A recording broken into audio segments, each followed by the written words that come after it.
الحمد لله نحمده ونستعينه ونستغفره ونؤمن به ونتوكل عليه ونعوذ بالله من شرور أنفسنا ومن سيئات أعمالنا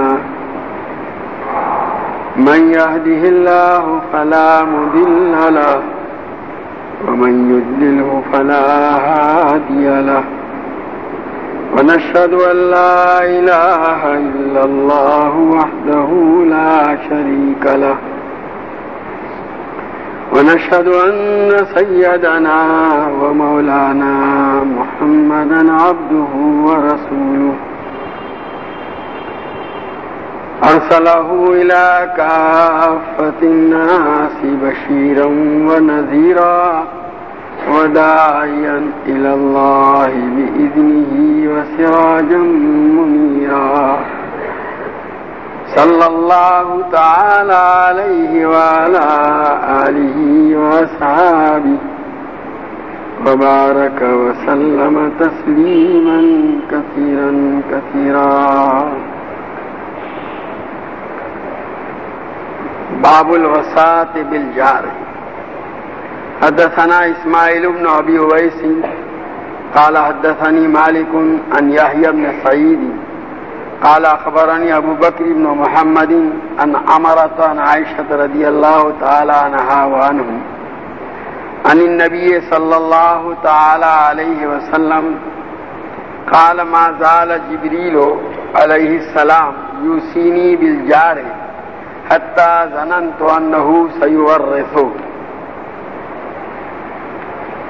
یہ باب انہوں نے قائم کیا ہے پڑوسی کے سلسلے میں نبی کریم صلی اللہ تعالی علیہ وسلم کی طرف سے تاکید کہ پڑوسی کے ساتھ کیسا معاملہ کرنا چاہیے.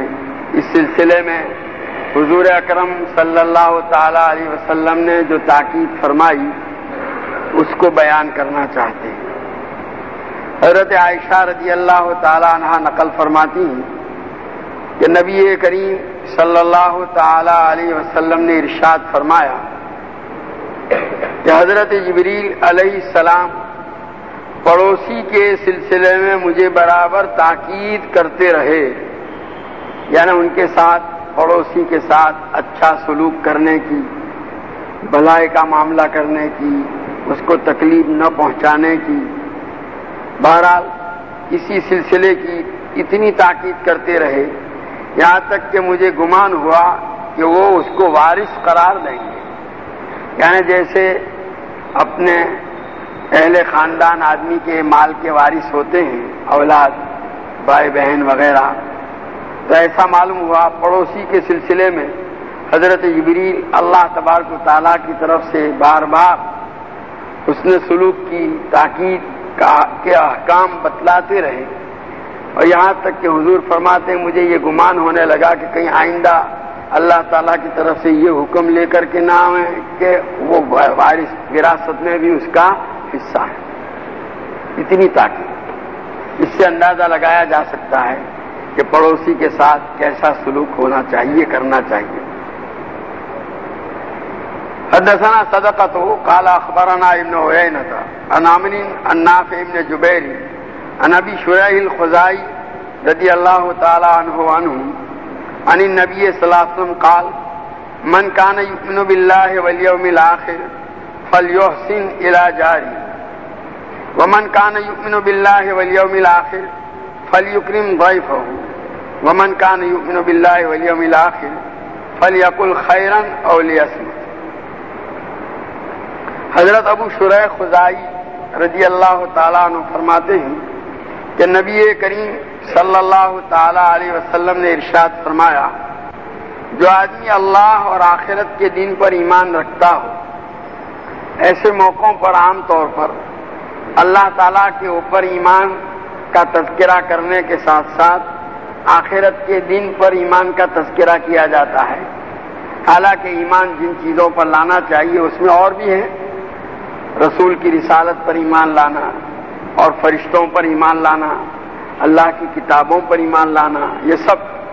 لیکن جہاں ایسا مختصر موقع ہوتا ہے تو وہاں اللہ تعالیٰ کے اوپر ایمان لانے کے تذکرے کے ساتھ ساتھ آخرت پر ایمان کا تذکرہ خصوصیت کے ساتھ اس لیے کیا جاتا ہے کہ جس آدمی کو دل میں یہ یقین ہو اور یہ احساس ہو کہ مجھے اللہ تعالیٰ کے یہاں جواب دینا ہے.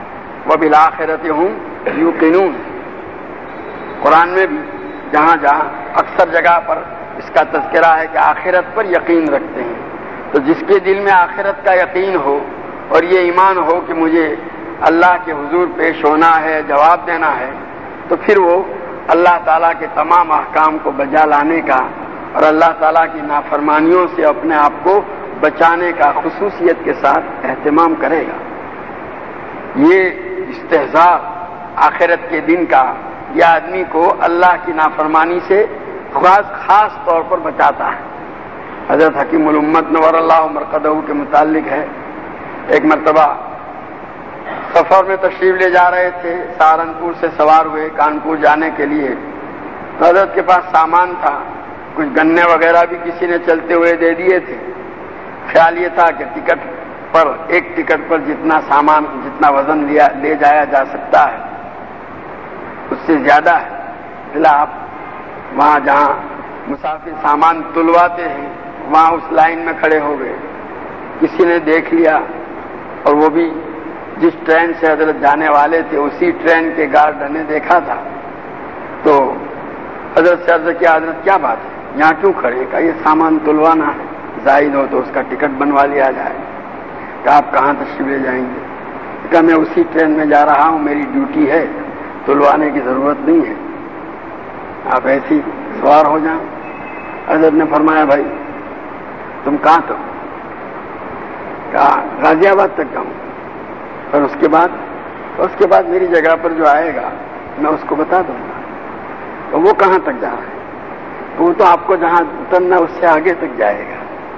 حضرت مجھے تو وہاں اور آگے جانا ہے، اللہ تعالیٰ کے یہاں جانا ہے، آخرت میں پہنچنا ہے.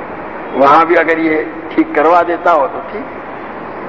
بہرحال اصل تو یہ ہے کہ آدمی کے دل میں یہ احساس ہو کہ اللہ کے یہاں مجھے جواب دیں. یہی وہ احساس ہے جو ہر موقع پر تنہائی میں ہو یا لوگوں کے سامنے ہو، دن کے اجالے میں ہو یا رات کے اندھیرے میں ہو، آدمی کو اللہ کی نافرمانی سے بچانے کا ہے. گویا یہی عقیدہ اور یہی یقین اہتمام کراتا ہے اس سے. اس لیے حضور صلی اللہ علیہ وسلم فرماتے جو آدمی اللہ پر اور آخرت کے دن پر ایمان رکھتا ہو فلیحسن الی جاری، اس کو چاہیے کہ اپنے پڑوسی کے ساتھ اچھا سلوک کرے، بھلائی کا معاملہ کرے. ایک اور روایت ہے، امام بخاری رحمۃ اللہ علیہ نے اسی روایت کو پیش کیا ہے. اس میں یہ عنوان باندھا ہے فلا یؤذی جارہ، بلکہ ایک روایت میں یہ الفاظ موجود ہیں کہ جو آدمی اللہ پر اور آخرت کے دن پر ایمان رکھتا ہو وہ اپنے پڑوسی کو تکلیف نہ پہنچائے. ویسے بھی حسن سلوک کا ادنا درجہ یہ ہے کہ آدمی جو ہے راحت نہ پہنچا سکتا ہو تو کم سے کم تکلیف تو نہ پہنچائے. تو اس بات کا خاص طور پر اہتمام ہونا چاہیے کہ ہم سے ہمارے پڑوسی کو کوئی تکلیف نہ پہنچے. یہ نبی کریم صلی اللہ تعالی علیہ وسلم کی تعلیمات میں اس کی بڑی تاکید ہے. بلکہ ایک روایت میں تو یہاں تک ہے حضور اکرم صلی اللہ تعالی علیہ وسلم نے ایک موقع پر ارشاد فرمایا واللہ لا یؤمن واللہ لا یؤمن واللہ لا یؤمن، اللہ کی قسم وہ آدمی ایمان والا نہیں، اللہ کی قسم وہ آدمی ایمان والا نہیں، اللہ کی قسم وہ آدمی ایمان والا نہیں. یہ نبی کریم صلی اللہ تعالی علیہ وسلم کی زبان مبارک سے ایسی قسم والی تاکید کے ساتھ جب یہ جملے صحابہ کرام سن لیں گے تو ان کے دلوں پر کیا گزرے گی؟ فوراً بے چین ہو کر کے پوچھا میں یا رسول اللہ، کون؟ سہم گئے ہو. تو حضور اکرم صلی اللہ تعالی علیہ وسلم نے فرمایا من لا یامن جارہ بوائقہ، جس کا پڑوسی اس کی ایذا رسانیوں سے مامون نہ ہو. یعنی پڑوسی کو وہ اس بات کا اطمینان ہونا چاہیے، بے خوف ہونا چاہیے کہ مجھے کبھی اس کی طرف سے کوئی تکلیف نہیں پہنچے گی. یعنی اس طرح اس کا معاملہ پڑوسی کے ساتھ ہو. اگر پڑوسی کے دل میں یہ اندیشہ ہے، یہ خطرہ ہے، یہ ڈر ہے کہ ہو سکتا ہے کہ اس کی طرف سے مجھے تکلیف پہنچ جائے، تو بھی حضور پاک صلی اللہ علیہ وسلم فرماتے ہیں وہ آدمی مومن. خالی اس اندیشے پر حقیقی تکلیف پہنچنا تو آگے کا درجہ ہے. تو بہرحال یہ بڑی تاکید ہے، اور اسی لیے ہمارے اکابر کے ہاں اس کا بڑا اہتمام کیا جاتا ہے. اور ایک دور دور کا کوئی ایسا شائبہ ہو، اندیشہ ہو کہ یہاں یہ چیز اس کے لیے باعث تکلیف بن سکتی ہے، تو اس سے بھی وہ حضرات اپنے آپ کو بچانے کا اہتمام کرتے ہیں. امام غزالی رحمۃ اللہ علیہ نے لکھا ہے واقعہ کہ ایک اللہ والے تھے تو ان کے یہاں چوہوں کی کثرت ہو گئی، پریشان تھے چوہوں کی وجہ سے. ایک مرتبہ اپنی مجلس میں اس کا تذکرہ کیا کہ چوہوں کی وجہ سے بڑی پریشانی ہے. کسی نے مشورہ دیا کہ بلی پال لیجیے، اس کی وجہ سے چوہے ختم ہو جائیں گے. خیر بات آئی گئی ہو گئی. پھر کچھ دنوں کے بعد پھر انہوں نے اسی کا تذکرہ کیا، یہی شکایت کی. جن صاحب نے مشورہ دیا تھا اگلی مرتبہ وہ پھر کہنے لگے آپ کو کہا تو صحیح کہ آپ بلی تو پال کے دیتے نہیں اور اس طرف فریاد کرتے رہتے، آخر کیا وجہ ہے؟ تو انہوں نے بتلایا کہ بلی اگر میں پالوں گا تو ڈر یہ ہے کہ بلی کو دیکھ کر کہتے کہ بلی اس چوہے کا شکار کر لے تب تو ٹھیک ہے، لیکن اگر بلی کے آنے پر چوہے میرا گھر چھوڑ کر کے پڑوسی کے گھر میں چلے جائیں گے، اور جو چیز میں اپنے لیے پسند نہیں کرتا اپنے پڑوسی کے لیے کیسے پسند کروں؟ گویا اتنا اہتمام، اتنا زیادہ اہتمام ان کے یہاں ہوتا تھا. ہمارے اکابر میں حضرت مولانا سید اصغر حسین صاحب نور اللہ مرقدہ حضرت میاں صاحب کے نام سے مشہور تھے، بڑے صاحب کشف اور بڑے اہل اللہ میں سے تھے. ان کا مزار یہیں راندیر کے اندر ہے.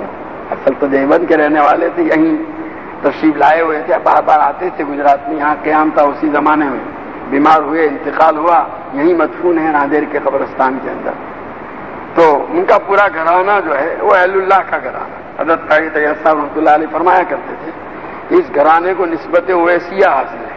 ان کے نانا جو تھے حضرت، جس وقت دارالدیوبند کی بنیاد رکھی گئی تو حضرت نانوتوی رحمۃ اللہ علیہ نے سب سے پہلی اینٹ دارالدیوبند کی ان کے نانا کے ہاتھ رکھوائی، حضرت منع شاہ رحمۃ اللہ علیہ، اور فرمایا کہ یہ ایسا شخص ہے کہ اس کے دل میں کبھی صغیرہ گناہ کا وسوسہ بھی نہیں آیا. کبیرہ گناہ اور صغیرہ گناہ کرنا تو درکنار وسوسہ بھی نہیں آیا. تو بہرحال انہیں حضرت میاں صاحب ہی کے نانا تھے وہ.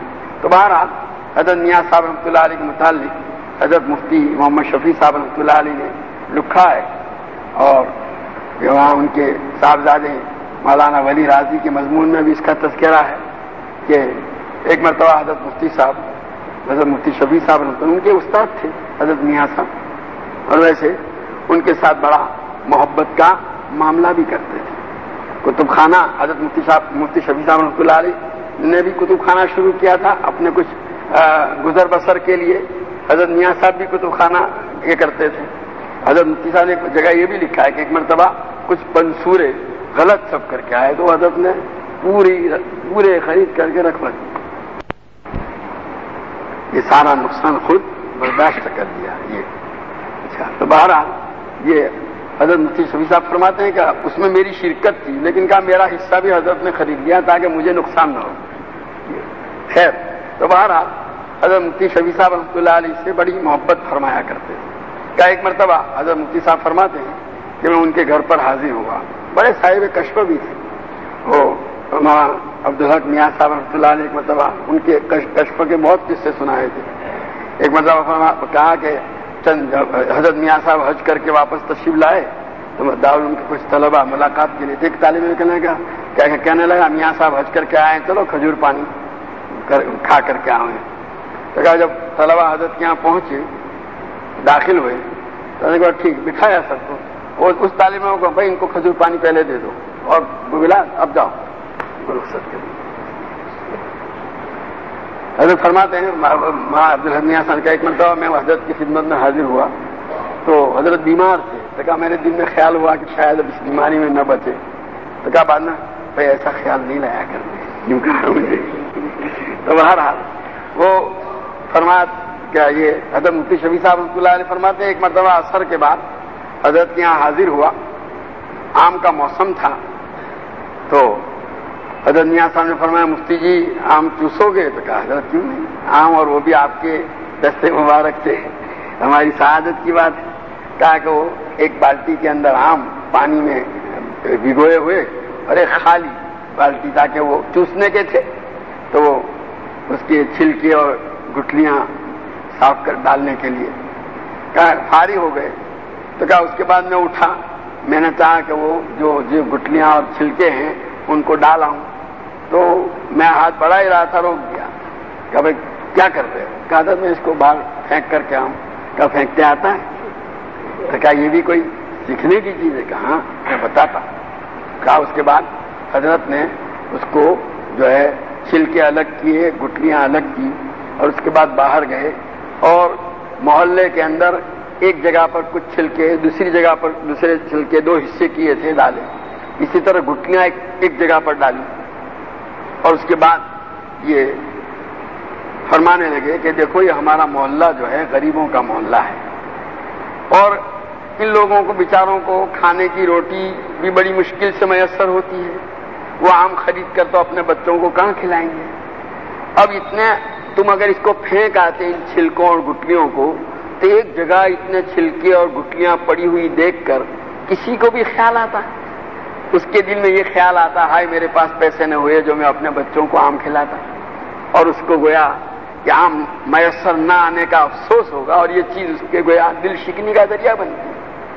حالانکہ حضرت مفتی شفیع صاحب رحمۃ اللہ علیہ فرماتے ہیں کہ حضرت کے یہاں جو آم آتے تھے حضرت اکثر و بیشتر محلے کے بچوں کو بلا کر کھلاتے تھے، مہمانوں کو کھلاتے تھے. خود تو آم کھانے کی بہت کم نوبت آتی تھی. آنے والے آم جو ہیں آم اسی طرح کھلائے جاتے تھے. پھر بھی اور کہا یہ جو چھلکے ہیں دو جگہ ڈالے ہیں، تو ہمارے محلے کے لوگ غریب ہیں، بکریاں پالتے ہیں، تو ان کی بکریوں کے بیٹھنے کی یہ جگہ ہے، یہ چھلکے جو ہیں وہ بکریاں کھا لیں گی. اور یہ گٹلیاں جہاں ڈالی ہیں ہمارے محلے کے بچے وہاں کھیلتے ہیں، تو غریبوں کے بچے ہوتے ہیں تو وہ گٹلی پھر سیک کر کے کھا لیتے ہیں، ان کے کام آ جائے گی. اتنا زیادہ ہے. ویسے بھی دسترخوان کی حضرت مفتی شفیع صاحب فرماتے ہیں کہ یہ تو اس سے تعلق رکھنے والی چیز نہیں، ضمناً ہے یاد آگے. تو کہ ایک مرتبہ حضرت یہاں کھانا کھایا، تو کھانے کے بعد میں اٹھا کے دسترخوان جوڑوں، تو کہا حضرت نے کہا ٹھہرو. حضرت نے کہا وہ چھوٹے چھوٹے جو ذرات تھے ان کو الگ کیا، کچھ بڑے جو ٹکڑے تھے الگ کیا، ہڈیوں کو اور اس کو الگ کیا، اور اس کے بعد باہر تشریف لے گئے اور چونٹیوں کے جہاں بل تھے وہاں وہ چھوٹے چھوٹے ذرات ڈالے، اور کچھ ٹکڑے کچھ تھے روٹی کے وہ ایک دیوار کے اوپر رکھے، اور وہ ہڈیاں وغیرہ تھی وہ ایک جگہ محلے میں ایک کونے پر. فرمایا کہ یہاں محلے کے کتے جمع ہوتے رہتے ہیں، ان کے کام آئے گی ہڈیاں، اور وہ جو ٹکڑے وہاں رکھے گئے ہیں وہاں پرندے آتے ہیں چڑیا وغیرہ، وہ ان کے کام آ جائے گی. اور یہ ذرات جو ہیں چھوٹے چھوٹے وہ چوٹیوں کے بل کے پاس رکھے ہوئے. دیکھیے ذرا کسی چیز کو ضائع، ہم تو ایسے ہی بڑی بے دردی کے ساتھ اللہ کی نعمتوں کو ضائع کرتے ہیں. تو بہرحال ایک تو یہ ایک اور قصہ حضرت نے لکھا ہے مفتی شفیع صاحب رحمۃ اللہ علیہ کے صاحبزادے نے انہی کے حوالے سے کہ حضرت کا مکان کچا تھا، حضرت میاں صاحب رحمۃ اللہ علیہ. تو وہ کچا مکان، کچی دیواریں جو ہوتی ہے، تو بارش کا جب زمانہ آتا ہے کھپریل بھی تھے تو کھپریلوں کو پھر الٹ پلٹ کر کے ٹھیک کرنا پڑتا ہے. وہ جو کچی دیواریں ہوتی ان کی حفاظت کا انتظام کرنا پڑتا ہے کچھ رکھ کر کے. تو کہا ہر سال بارش کا موسم آنے سے پہلے اس طرح، اور اس کام کے لیے پھر سامان بھی باہر نکالنا پڑتا تھا اور اس طرح. تو کہا ہر سال یہ سلسلہ رہتا تھا. ایک مرتبہ میں نے عرض کیا ہر سال حضرت یہ تکلیف اٹھاتے ہیں اور خرچہ بھی ہوتا ہے، پریشانی بھی ہوتی ہے، چند سالوں کا خرچہ ملایا جائے تو نیا مکان بن جائے. حضرت نے کہا ہاں جی کہ میں تو بڈھا ہو گیا، یہ چیز میری سمجھ میں نہیں آئی، اچھا ہوا جو آپ نے بتلا دیا. اور اس کے بعد کہا کہ بھائی دیکھو بات دراصل یہ کہ ہمارا غریبوں کا محلہ ہے، سب کے مکانات کچے ہیں. اب اگر میں اپنا مکان پکا بنا لوں گا تو ظاہر ہے ان کے دل میں حسرت ہوگی کہ ہمارے پاس استطاعت نہیں ہے کہ ہم پکا بنا سکیں. یہ کوئی اچھی چیز نہیں ہے. کہ اس طرح ان کے لیے تکلیف ہو۔ حضرت مفتی صاحب فرماتے ہیں کہ جب اللہ تعالیٰ نے وہ محلے کے لوگوں کی مالی حالت درست کی اور ان کے سب کے مکانات جب پکے بنے تب حضرت نے اپنا مکان پکا بنوایا۔ بہرحال یہ حضور اکرم صلی اللہ تعالیٰ علیہ وسلم کے ارشادات کا یہ حضرت مفتی شفیع صاحب نے ایک عجیب و غریب قصہ حضرت کے صاحبزادے ولی راضی نے لکھا ہے کہ حضرت مفتی شفیع صاحب رحمۃ اللہ علیہ فرماتے ہیں کہ حضرت جس محلے میں تھے وہاں ایک مکان پختہ بڑے دروازے والا تھا عمدہ۔ تو شام کو جب عشاء کی نماز کے لیے مغرب کے بعد تشریف یا مغرب کے بعد واپس آتے تھے عشاء کے لیے تشریف لے جاتے تھے تو حضرت مفتی شفیع صاحب فرماتے ہیں کہ حضرت کے ساتھ تو وہ مکان جب آئے اس سے کچھ پہلے حضرت اپنے جوتے نکال لیتے تھے، ہاتھ میں پکڑ لیتے تھے اور اس سے وہاں سے گزر جانے کے بعد پہنتے تھے۔ تو حضرت مفتی شفیع صاحب کہ میری سمجھ میں نہیں آیا کیا بات ہے، ایسا کیوں کرتے ہیں؟ کہ مجھے معلوم نہیں تھا کہ یہ مکان کس کا ہے کیا ہے۔ کہا حضرت سے پوچھا ایک مرتبہ کہ ایسا آپ کیوں کرتے ہیں؟ کہا بات دراصل یہ کہ یہ جو بڑا مکان تھا آپ نے دیکھا وہ ایک طوائف کا ہے، اس کی جوانی کے زمانے میں اس کا بڑا چرچا تھا اور لوگ اس کے پاس آتے تھے، لوگوں کا ہجوم رہتا تھا، جمگٹا لگا رہتا تھا۔ اب وہ بوڑھی ہو گئی اور اپنی عادت کے مطابق صاحب کشفت ہے اپنی عادت کے مطابق وہ روزانہ بند سنور کر کے بیٹھتی ہے، لیکن اب تو اس کی جوانی ختم ہو گئی، کوئی آتا نہیں ہے۔ تو یہاں سے جب کوئی گزرتا ہے تو وہ اس کے جوتوں کی چاپ سن کر کے اس کے دل میں امید پیدا ہوتی ہے کہ کوئی آیا، اور جب وہ آگے بڑھ جاتی ہے تو اس کی امید ختم ہو جاتی ہے، مایوسی اور اس کے ساتھ کہ ہم جوتے پہن کر کے وہاں سے گزریں گے تو ہم بھی اس کا ذریعہ بنیں گے۔ دیکھتے ہیں کہ غلط امید کے قائم ہونے کا ذریعہ بنے، اور دوسرا ہے جیسی بھی ہے ہماری پڑوسن ہے، ہماری ذات سے اس کو تکلیف بھی کیوں پہنچے۔ تو بہرحال یہ ہمارے جو اکابر اتنا دور کا خیال رکھنے والے، تو حضور اکرم صلی اللہ تعالی علیہ وسلم فرماتے ہیں کہ جو آدمی اللہ اور آخرت کے دین پر ایمان رکھتا ہو فلیحسن الی جارہ، وہ اپنے پڑوسی کے ساتھ اچھا سلوک کرے۔ ومن کان یؤمن باللہ والیوم الآخر فلیکرم ضیفہ، اور جو آدمی اللہ اور آخرت کے دین پر ایمان رکھتا ہو وہ اپنے مہمان کا اکرام کرے۔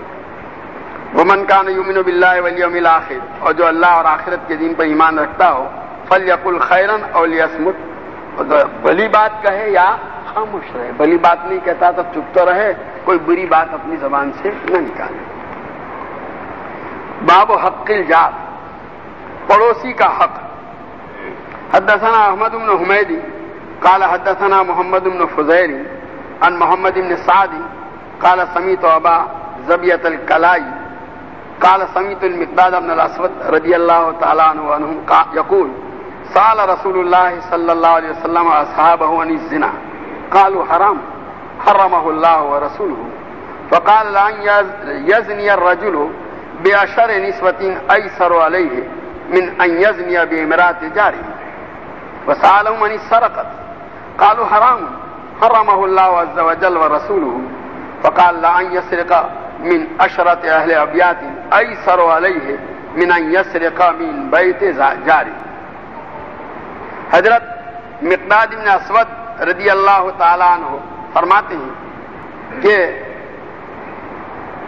ایک مرتبہ نبی کریم صلی اللہ تعالیٰ علیہ وسلم نے اپنے صحابہ سے پوچھا زنا کے متعلق، یہ زنا کے متعلق کیا کہتے ہو؟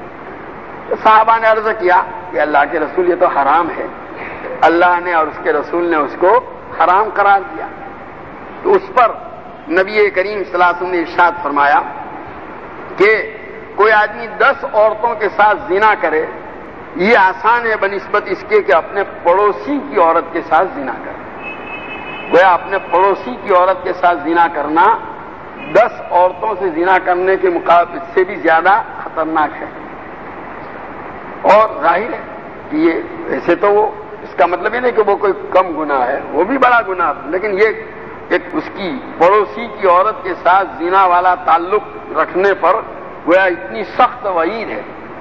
اسی لیے حضرت عبداللہ ابن مسعود رضی اللہ تعالیٰ عنہ کی روایت بخاری شریف میں موجود ہے جس میں انہوں نے حضور اکرم صلی اللہ علیہ وسلم کا ارشاد نقل کیا، اور جو بڑے گناہ شمار کرائے اس میں ان یزانی حلیلۃ جاری، کہ اپنے پڑوسی کی بیوی کے ساتھ زنا کا یزانی، حضرت علامہ انور شاہ کشمیری رحمۃ اللہ علیہ فرماتے ہیں یزانی یہ عربی میں باب مفعلت سے آتا ہے، زانا یزانی، یعنی پڑوسی کی بیوی کے ساتھ ایسا تعلق قائم کر لیا کہ اس کا دل بھی ادھر مائل ہو گیا، اس کا بھی ادھر مائل ہو گیا، تو گویا اتنا ہی نہیں کہ زنا کیا، زنا کرنے کے ساتھ ساتھ اس کے دل کو اپنی طرف مائل کر کے اس کو شوہر کے قابل ہی نہیں رکھا، بیکار کر دیا شوہر کے۔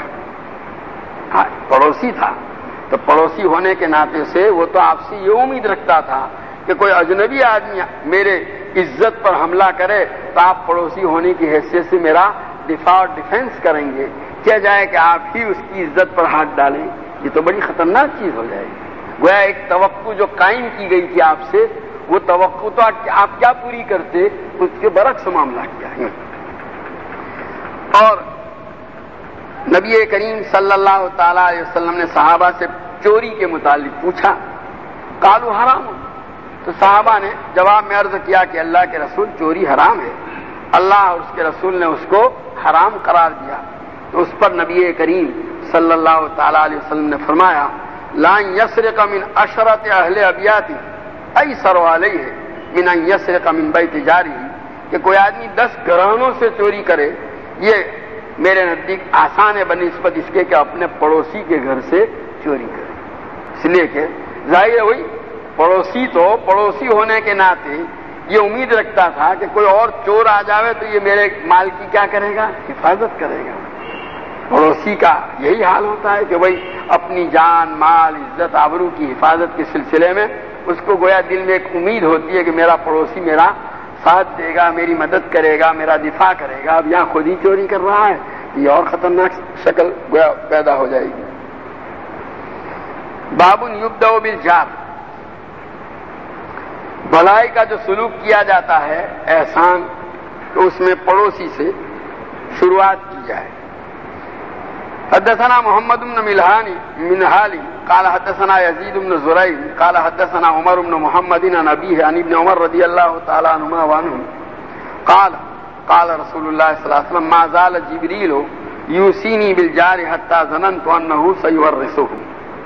وہ جو اگلے باب میں روایت گزری دوبارہ اسی طرح کی ہے، دوسرے صحابی سے ہیں، حضرت عبداللہ ابن عمر کے حوالے سے لائے کہ حضرت عبداللہ ابن عمر فرماتے ہیں کہ نبی کریم صلی اللہ تعالی علیہ وسلم نے ارشاد فرمایا کہ حضرت جبریل مجھے پڑوسی کے سلسلے میں برابر تاکید کرتے رہے، یہاں تک کہ مجھے یہ خیال ہونے لگا کیا وہ اس کو وارث قرار دیں گے۔ تو اب جب اتنی تاکید کی گئی تو بھلائی اور احسان کا سلوک کرنے میں بھی اس کا خیال رکھا جائے گا۔ حدثنا محمد بن سلام قال حدثنا سفیان بن عیینۃ عن داؤد بن شابور وابی اسماعیل عن مجاہد عن عبداللہ بن عمرو رضی اللہ تعالی عنہما وعنہ انہ ذبحت له شاة عن عبداللہ بن عمر رضی اللہ تعالی عنہ انہ ذبحت له شاة فجعل يقول لغلامه اهديت لجارنا اليهودي اهديت لجارنا اليهودي سمعت رسول الله صلى الله عليه وسلم يقول ما زال جبريل يوصيني بالجار حتى ظننت انه سيورثه۔ حضرت مجاہد یہ تابعی ہیں، حضرت عبداللہ ابن عمر رضی اللہ تعالیٰ عنہ کے متعلق نقل کرتے ہیں کہ ایک مرتبہ ان کے یہاں بکری ذبح کی گئی تو وہ اپنے غلام سے پوچھنے لگے کہ بھئی وہ ہمارے یہودی پڑوسی کے یہاں پہنچایا کہ نہیں گوشت، ہمارے یہودی پڑوسی کے یہاں گوشت پہنچایا کہ نہیں، بار بار پوچھ رہے ہیں اپنے غلام سے، اس لیے کہ میں نے نبی کریم صلی اللہ تعالی علیہ وسلم سے سنا کہ حضرت جبریل مجھے بار بار تاکید کرتے رہے پڑوسی کے ساتھ اس نے سلوک کی، یہاں تک کہ مجھے گمان ہونے لگا کہ وہ اس کو وارث قرار دیں گے۔ تو اب اس کا تقاضا یہ ہے کہ یہ اس نے سلوک میں بھی، اب ہمارے یہاں ہو دور دور پہنچاتے ہیں اور پڑوسی کو کوئی دینے کا نام نہیں ہے، یہ دیوار ہے، دور دور جا رہے ہیں حجی اور یہاں پڑوسی کو بھولا جا رہا ہے، حالانکہ اس کی طرف خیال ہے پڑوسی ہونے کی حیثیت۔ حدثنا محمد بن سلام قال اخبرنا عبد الوهاب الثقفي قال سمعت يحيى بن سعيد يقول حدثني ابو بكر ان عمرة حدثته انها سمعت عائشہ رضی اللہ تعالی عنہا تقول سمعت رسول اللہ صلی اللہ علیہ وسلم یقول ما زال جبریل یوصینی بالجار حتی ظننت انہ سیورثہ. حضرت عائشہ رضی اللہ تعالی عنہا بھی اس روایت کو نقل کرتی ہیں کہ میں نے نبی کریم صلی اللہ تعالی علیہ وسلم کو ارشاد فرماتے ہوئے سنا کہ حضرت جبریل پڑوسی کے حق کے سلسلے میں برابر مجھے تاکید کرتے رہے، یہاں تک کہ مجھے یہ خیال ہونے لگا کہ آپ اس کو وارث قرار دیں گے. بہرحال پڑوسی کے حقوق کی ادائیگی کا خصوصی اہتمام ہونا چاہیے. اللہ تعالی ہمیں توفیق کے وقت یہ الفاظ کہنا واجب ہے، یغفر اللہ لنا ولکم؟ نہیں، واجب نہیں. کہیں دعا کریں تو اچھا ہے.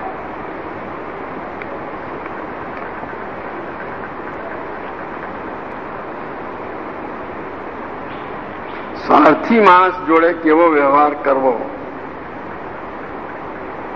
سارتھی مانس جوڑے کہ وہ ویوہار رکھا، یعنی شریعت میں کوئی جگہ یہ الیکھ ہے؟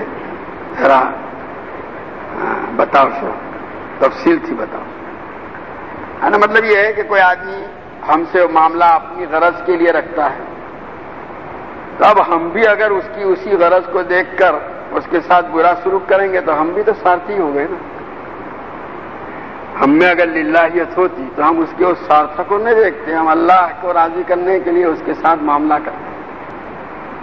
دیکھیے، ہم اگر سامنے والے کے دل پر کچھ اثر ڈالنا چاہتے ہیں تو اس کا بہترین طریقہ جو ہمارے بزرگوں میں حضرت خواجہ معین الدین چشتی رحمت اللہ علیہ کا بتلایا ہوا کہ بھائی ہم اپنے دشمن کے متعلق بھی اپنے دل کو صاف رکھیں. ہمارا دل اس کی طرف سے اس کے متعلق کیا رہنا چاہیے؟ صاف رکھیں. تو ہمارے دل کی اس صفائی کا اثر ایک دن اس پر جا کر کے پڑے گا اور دھیرے دھیرے یہ اس کے دل میں ہمارے متعلق جو بغض ہے وہ آپ ہی آپ ختم ہو جائے گا. کوئی آدمی اگر اپنی غرض کی وجہ سے ہمارے ساتھ معاملہ کرتا ہے، کوئی بات نہیں، آپ سے جتنا اس کے ساتھ بھلائی ہو سکتی ہے وہ کیجیے اور دھیرے دھیرے وہ چیز انشاءاللہ ختم ہو جائے گی. ویسے تو جو ہے خالص طور پر جو ایسے کتنے ہیں دنیا کے اندر جو بغیر کسی امید کے کچھ نہ کچھ، جیسے ہم آخرت کا ثواب کی امید رکھتے ہیں، یہ بھی تو ایک غرض ہی ہے نا. اتنی بات ہے کہ اس کی شریعت نے ہمیں اجازت دی ہے. اسی لیے حضرت رابعہ بصریہ کے متعلق جو ہے کہا کہ ایک ہاتھ میں آگ اور ایک ہاتھ میں پانی لے کر کے جا رہی تھی. بھائی کہاں جا رہی تھی؟ کہا کہ یہ آگ اس لے کے اس کے ذریعے سے جنت کو جلا دوں تاکہ کوئی بھی اللہ کی عبادت جنت کی لالچ میں نہ کرے، اور پانی کو اس لیے کہ اسی کے ذریعے سے جہنم کی آگ کو بجھا دوں تاکہ کوئی بھی اللہ کی عبادت جہنم کی آگ کے در سے نہ کرے، اللہ واسطے کرے.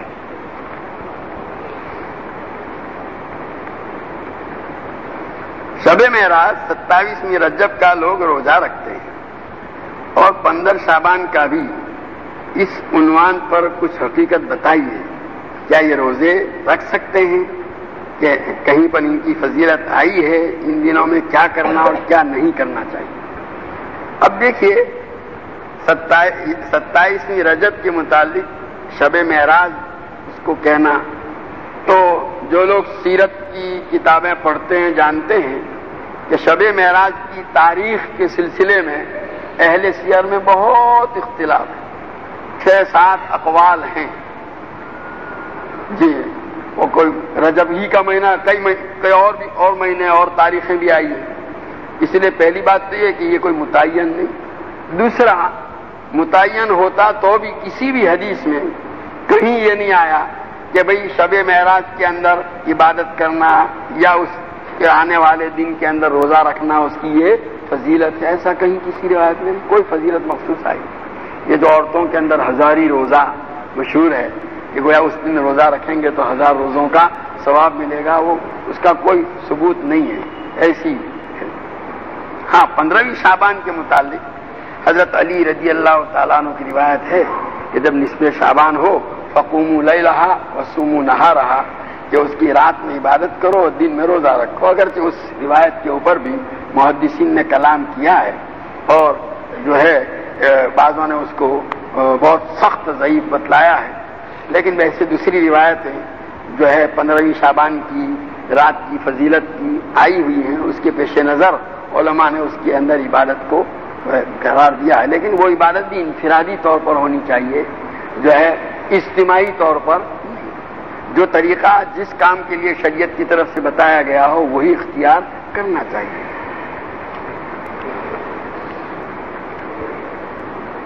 کتنے سال تک کے بچوں کو بوسہ دے سکتے ہیں؟ اپنا بیٹا ہو تو کتنے بھی، اس میں کوئی تحدید نہیں ہے سال کی۔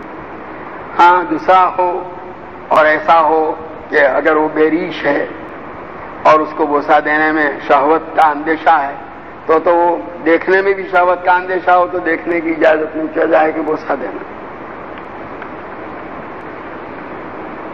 نکاح کے وقت لڑکی سے اجازت لینے کا کیا طریقہ ہے؟ کن لوگوں کا جانا بہتر ہے؟ نکاح کرنے والے کی کیا نیت ہونا چاہیے وغیرہ مسائل پر روشنی ڈالیں۔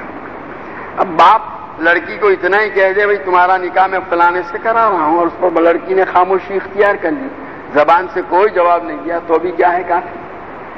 اور باپ ہو تو باپ ہی کو چاہیے کہ پوچھ لے، یا باپ کسی کو بھیج دے اپنی طرف سے تو باپ جس کو بھیجے گا باپ کا بھیجا ہوا ایلچی باپ ہی کے حکم میں ہے، اور اس کے جواب میں بھی لڑکی اگر وہ باقرہ ہے تو یعنی کنواری ہے اور اس نے خاموشی اختیار کی تو وہ خاموشی بھی اجازت کے حکم میں ہے۔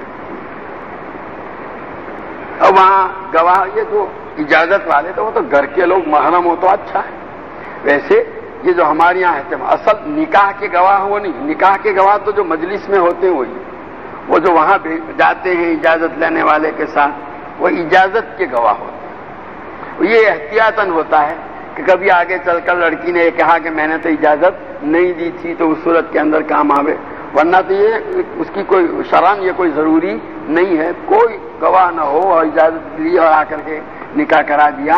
نکاح میں گواہ ہونے چاہیے، نکاح کے اندر 2 مرد یا 1 مرد اور 2 عورتیں گواہی میں ہونی چاہیے، اس کے بغیر نکاح نہیں ہوگا۔ نکاح کرنے والے کی نیت کیا ہونا چاہیے؟ تو بہرحال چونکہ حدیث پاک کے اندر ایک تو آدمی کو عفت و عصمت فإنه أغض للبصر وأحسن للفرج، حضور نے نوجوانوں کو نکاح کی تاکید فرمائی، یہ نگاہوں کو نیچا کرنے والا اور شرمگاہ کی حفاظت کرنے والا ہے، تو یہ دونوں نیتیں ہونی چاہیے۔ ساتھ ہی ساتھ تزوج الودود الولود کہ ایسی عورت جو بہت زیادہ محبت کرنے والی بچے جننے والی ہے اس کے ساتھ نکاح کرو تو گویا فإنی اباہی بکم الامما کہ تمہاری کثرت کی وجہ سے میں قیامت کے روز جو ہے دوسری امتوں کے مقابلے میں فخر کروں گا، تو اس سے اولاد امت محمدیہ میں اضافے کی نیت یہ بھی ہونی چاہیے ساتھ میں۔ اب تو اس نیت سے بھی لوگ ڈرتے ہیں۔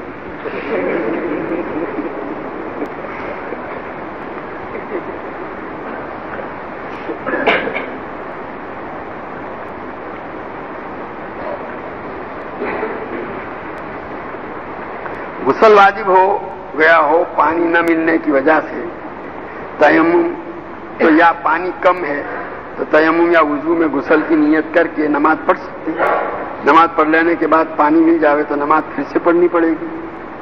تو پانی نہ ہو تو اس صورت کے اندر غسل وضو کی ضرورت ہے اور پانی نہیں ہے تو تیمم کر سکتے ہیں وضو کی جگہ پر، غسل کی ضرورت ہے اور پانی نہیں ہے تو غسل کی جگہ پر تیمم کر سکتے ہیں، وہی تیمم جو غسل کی نیت سے کیا گیا وضو کے لیے بھی کافی ہو جائے گا اور اس سے پھر نماز پڑھ لیں۔ اب تیمم کے لیے شرط ہے کہ پانی دور ہونا، کم سے کم 1 میل یا اس سے زیادہ دوری پر ہو، تو اس صورت کے اندر اب نماز اس وقت کوئی امید نہیں تھی آئندہ بھی وقت پورا ہونے سے پہلے پانی کے ملنے کی اور یہ سمجھ کر کے پڑھ لی اور پھر پانی ملا تو پھر لوٹانے کی ضرورت نہیں ہے۔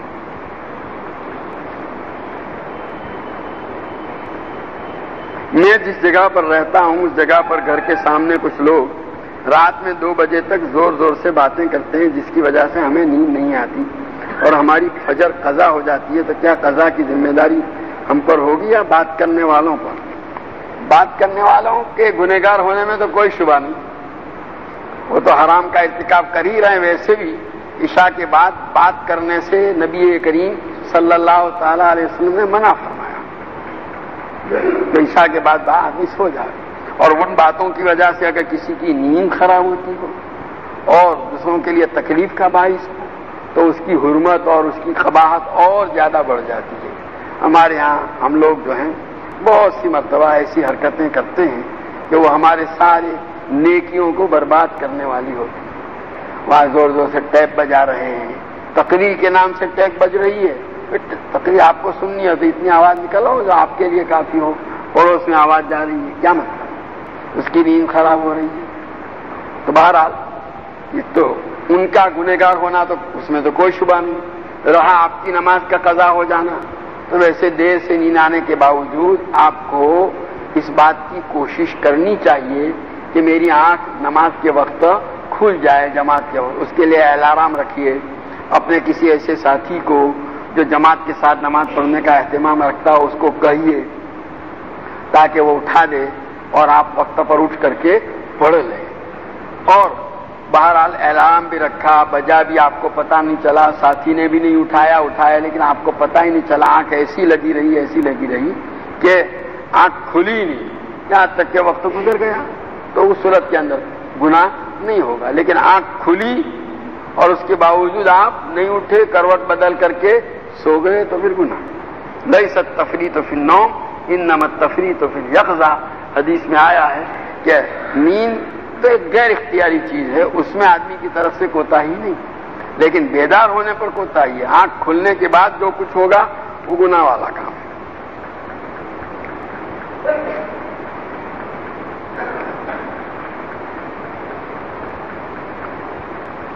એક માણસને પેશાબના કતરાની બીમારી છે. વઝુ કરીને નમાઝ પઢવા ઊભો થાય છે, પછી રૂકુ અથવા સજ્દામાં એક બે ટીપા પેશાબ થઈ જાય છે. ઘડી ઘડી આવું થાય છે. હવે એ માણસ નમાઝ કઈ રીતે પઢે અને કુરાન પઢવા બેસે છે તો પણ આવું થાય છે, તો કેવી રીતે કરવું? એક